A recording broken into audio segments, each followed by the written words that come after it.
Hello everybody. In the present lecture, we shall study two more theorems on which are important in case of infinite product.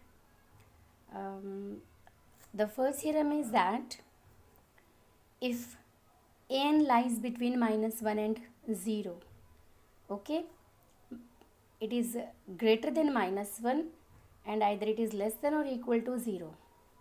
Okay, not equal to -1 because in this case the factor will become 0, and I told you earlier that we just take only those factors which are non-zero. Okay, so to omit the factor 0, we have written here -1 is strictly less than n and n is less than or equal to 0. So in this case, when n lies between -1 and 0, okay, then this product is convergent if the series summation n is convergent, and it is divergent if the series summation n is divergent. Okay. Now, to do the proof of this, it is very clear that in this case each factor, each term n is either negative or 0. Okay, each n is either negative or 0. So let us choose Bn as minus of n so that Bn is greater than or equal to 0, and also Bn is as -1 is less than an. It implies 1 is greater than -an. That means 0 is less than or equal to Bn and Bn is strictly less than 1. Okay, now the product, infinite product pi 1 plus an, n varies from 1 to infinity, it will become product pi 1 minus Bn, n varies from 1 to infinity, where 0 less than equal to Bn and Bn is strictly less than 1. Okay, now let us have the product as it is pi and varies from 1 to infinity 1 plus n. This is convergent if and only if the sequence of partial products is convergent. And what is the sequence of partial products? It is the nth term of the sequence of partial products is Pn, where Pn is the product of first n factor. Okay, so it is 1 minus B1, 1 minus B2 up to 1 minus Bn, right? Okay, let us choose now Sn. Sn is the sequence of partial sums for this series summation Bn. Okay, not for summation n, it is for summation Bn. So let us have Sn, the sum of first n terms of the series summation Bn.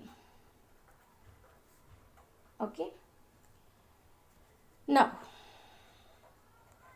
we know that exponential minus x is 1 minus x plus x square by 2 factorial minus x cube by 3 factorial plus x4 by 4 factorial and so on. Okay, if x lies between 0 and 1, 0 is less than equal to x, strictly less than 1, x lies between 0 and 1, it implies what? That x square is greater than x cube, is greater than x4, is greater than x5 and so on, because whenever a number lies between 0 and 1, if we increase the power, then the number will become less and less. Okay, now as x square is greater than x cube implies x square by 2 factorial is greater than x cube by 3 factorial. Okay, x square by 2 factorial, as x square by 2 factorial is greater than x cube by 2 factorial, which in turn is greater than x cube by 3 factorial. Okay, now x square by 2 factorial is greater than x cube by 3 factorial. Similarly, you can also say x4 by 4 factorial is greater than x5 by 5 factorial and so on. So if I check these terms pairwise, okay, here x square by 2 factorial minus x cube by 3 factorial, this term is non-negative because this factor is greater than this factor. Similarly, x4 by 4 factorial, next term will be x5 by 5 factorial and so on. This is also non-negative. Okay, so when you take more terms, more and more terms, all these terms will be non-negative. Okay, so the total factor is non-negative, and this as n tending to infinity, because this x lies between 0 and 1. As n approaches to infinity, this x raised to the power n will approach to 0, right? So this all terms exponential minus x, you can say this is greater than or equal to 1 minus x. Okay, because it is 1 minus x plus some non-negative terms over here. So these all will constitute a non-negative part, and therefore exponential minus x is always greater than equal to 1 minus x if x lies between 0 and 1. Okay. Now, we know that our Bn lies between 0 and 1. Okay. So, from this we have, what we have?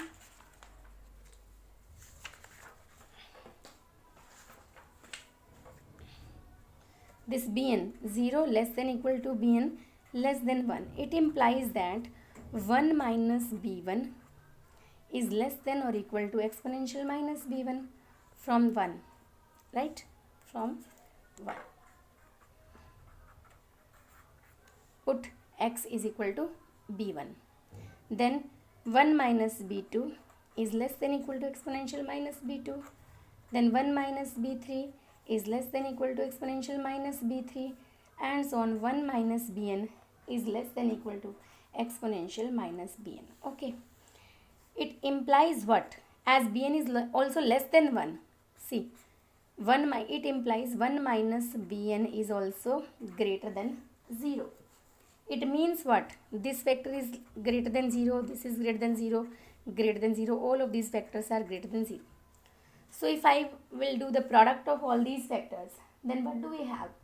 0 is less than 1 minus B1 into 1 minus B2 into 1 minus B3 up to and so on 1 minus Bn, and this is strictly less than exponential of minus B1 exponential minus B2 exponential minus B3. The powers will get add and it will become B1 plus B2 and so on up to B3 minus I have taken common. Okay. So Bn, sorry, it is minus Bn. Now what it will become? It is 0 less than Pn less than exponential minus Sn, because I have taken Sn as B1 plus B2 plus Bn, the sum of n terms. So it is exponential minus of Sn. Now what we want to check is that the product is convergent. Product is convergent if the series is convergent, and divergent if the series is divergent. So let us take first, let summation an is convergent. This I assume number 2. Let summation n varies from 1 to infinity is convergent. Okay. Now as this minus infinity, n varies from 1 to infinity, an is convergent. It implies by Cauchy general principle of convergence. Cauchy general principle of convergence. What do we have? Given any epsilon greater than 0,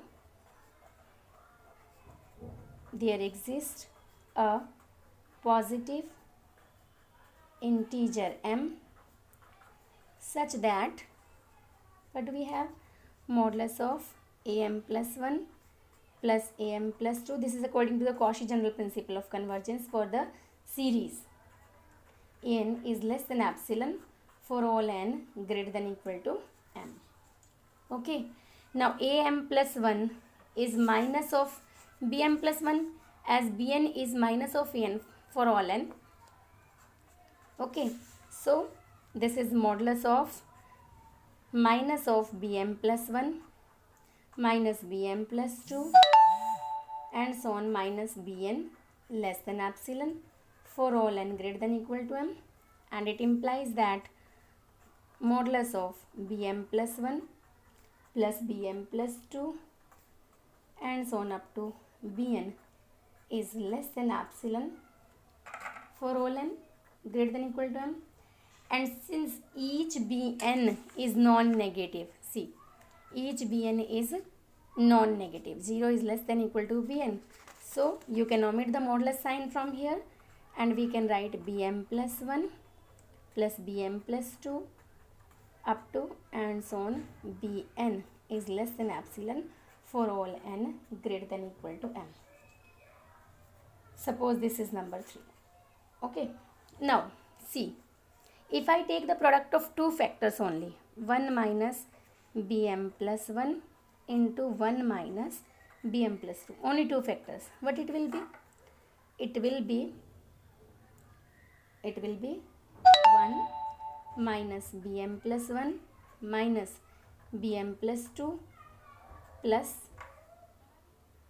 bm plus 1 into bm plus 2, m plus 2. Okay, now what is this? Bm plus 1 into bm plus 2. This is non-negative, this quantity is non-negative, this is 1 minus bm plus 1 minus bm plus 2, and this is a non-negative quantity, so you can write it as this is greater than or equal to 1 minus bm plus 1 into minus bm plus 2. Okay, now similarly you can also check that if I take the product of three factors, then that quantity will be greater than equal to 1 minus bm plus 1 minus bm plus 2 minus bm plus 3, right? If I take the product of three factors, 1 minus bm plus 1, 1 minus bm plus 2 and 1 minus bm plus 3, you can check it easily. This is also greater than equal to 1 minus bm plus 1 minus bm plus 2 minus bm plus 3. Okay, if you want to check, you can also see this is after taking the product of this, it will be like this.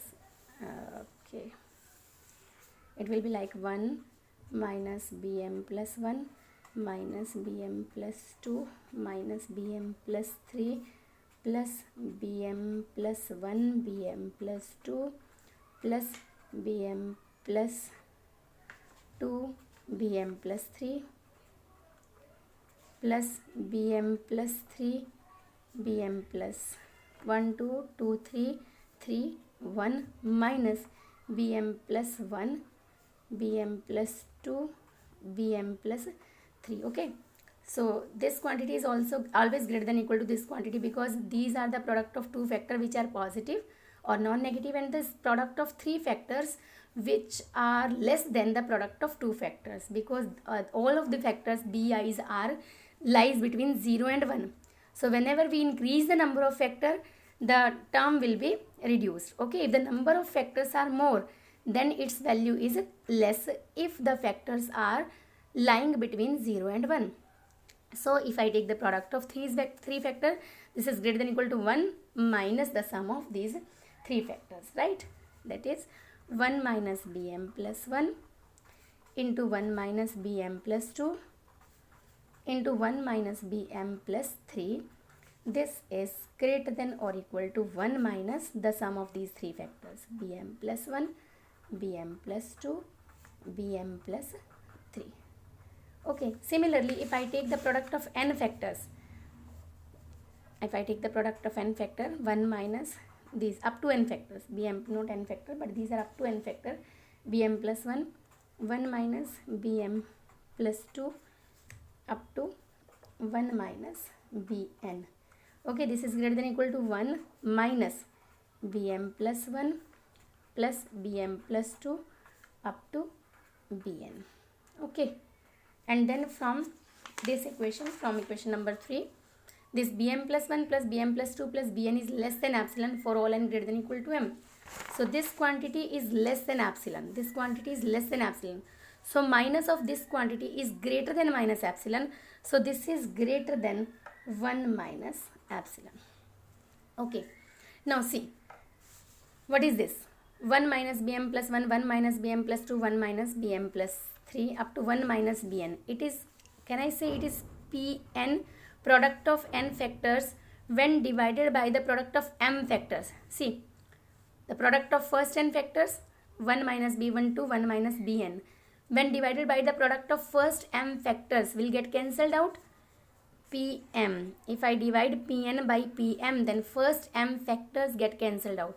So the factor will be 1 minus Bm plus 1, 1 minus Bm plus 2, 1 minus Bm, 1 minus Bn. Okay, this is greater than 1 minus epsilon for all n greater than equal to m. Now, as Bn lie between 0 and 1, see, this Bn lies between 0 and 1. So each factor in this product is non-negative, in fact positive. Okay, because Bn is strictly less than 1, so each factor is positive, none of the factor is 0. Since each factor is positive, so this quantity Pm is always positive and a fixed quantity. Okay, this Pm, as m is a fixed number, so this quantity Pm is a fixed number, and it implies Pn is greater than 1 minus epsilon into Pm. As Pm is positive, so when we multiply it with 1 minus epsilon, the inequality will not be affected, and therefore Pn is greater than 1 minus epsilon into Pm for all n greater than or equal to m. Okay. Now, this Pn, as each factor in this product is less than 1, because Bn is strictly less than 1, so this factor is also less than 1. Now each factor is less than 1, so whenever I do the product, see, when I take the product of one factor, this is less than 1 quantity. I take the product of 2 factor, it is a less than 1 quantity, less than 1 quantity. So the product of 2 factors is less than the product of 1 factor. That means 1 minus b1 is greater than 1 minus b1 into 1 minus b2, because this factor is less than 1. Okay, again this is greater than 1 minus b1 into 1 minus b2 into 1 minus b3. So what do we get from here? P1 is greater than P2 is greater than P3, and so on. As each factor is less than 1, so the sequence Pn is monotonically decreasing. This is monotonically decreasing. Okay, monotonically decreasing. Since the sequence is monotonically decreasing, and see, Pn is greater than 1 minus epsilon into Pm for all n greater than equal to m, it means that the sequence is monotonically decreasing and bounded below. The sequence is monotonically decreasing and bounded below, and therefore every monotonically decreasing sequence which is bounded below is convergent. Okay, why it is bounded below? Because only terms remains are here. See, Pn is greater than 1 minus epsilon into Pm. So Pn is greater than, if we take minimum of 1 minus epsilon into Pm, comma P1, P2 up to Pn minus m minus 1. Okay, so for all n greater than equal to m, this Pn is, if I choose this some number, suppose k, so Pn is greater than k for all n, right? Pn is greater than k for all n. So this sequence Pn is monotonically decreasing and bounded below, and therefore it is convergent. And since Pn is convergent, the infinite product pi 1 minus Bn is, n varies from 1 to infinity, is convergent, and this implies product 1 plus an, n varies from 1 to infinity, is convergent. Okay, next we take the second case, if Pn is, if summation n is divergent. Okay, so when summation n is divergent, summation n, as each n is negative, okay, you can say it non-positive, and it is divergent. So it diverges to minus infinity. Okay, none of the n is positive. So if summation n is divergent, it diverges to minus infinity, and it diverges to minus infinity. Then from this, Pn is less than exponential minus an. Okay, since an, summation n diverges to minus infinity, implies that summation bn diverges to infinity, or you can say that Sn diverges to infinity. The sequence Sn, n diverges to minus infinity implies that summation bn diverges to infinity, and it implies that Sn diverges to infinity. The sequence Sn diverges to infinity, and in this case, since Sn, the sequence Sn is a sequence of non-negative terms, it is monotonically increasing, okay, and diverges to infinity. So exponential Pn is monotonically decreasing, and this is less than exponential of minus infinity. This is exponential of minus infinity. It means limit n tending to infinity, Pn is limit n tending to infinity exponential of minus Sn, which is exponential of minus infinity, and this is equal to 0. Okay, so limit n tending to infinity Pn is 0. That means the infinite product diverges to 0. Okay, so if the summation n was convergent, then the product was convergent, and if summation n is divergent, Sn is divergent, then the product diverges to 0. Okay, next theorem we will do in my next lecture. Till then, keep watching my YouTube channel. Bye.